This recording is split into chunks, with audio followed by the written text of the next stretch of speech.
Alam mo yung naiyak ako pero ayaw ko sanang umiyak kasi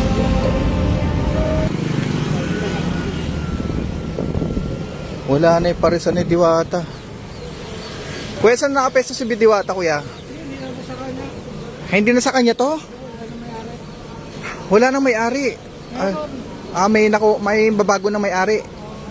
Nasaan na si Diwata ngayon? Ha? Cavite?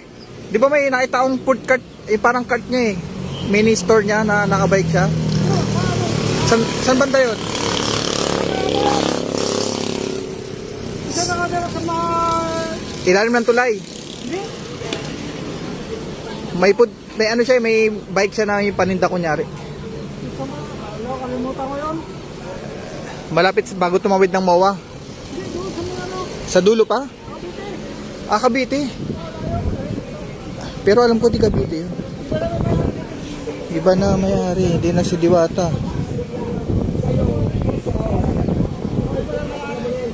Wala. Iba na may-ari, no?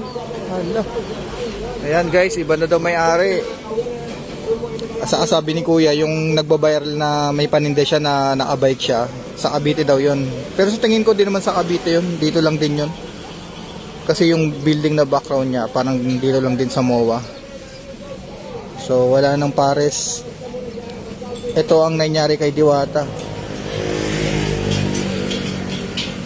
May pares pa rin pero hindi na pares Diwata.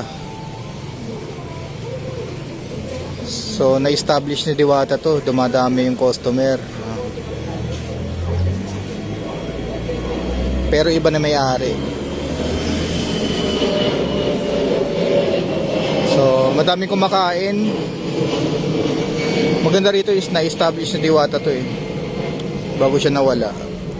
May mga customer na rin na pumupunta rito. Pero since wala na siya, iba na may-ari.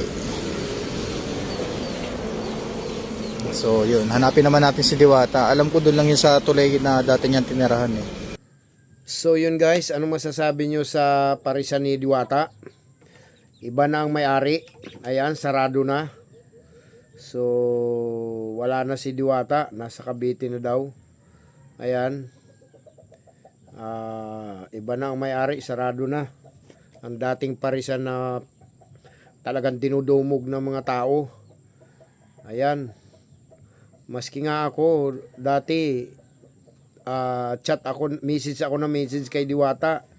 Hindi ako pinapansin. Nung hindi pa tayo sikat, hindi pa sikat yung ice cream yummy. So nitong bandang huli, ayan, napansin din tayo ni Diwata. Ayan, sinayaw pa nga niya ilang beses yung sa kanta kong ice cream yummy. So friend na kami ngayon sa TikTok ni Diwata. Kung kailan siya naglaos na, saka lang niya ako napansin guys at naging friend ko. So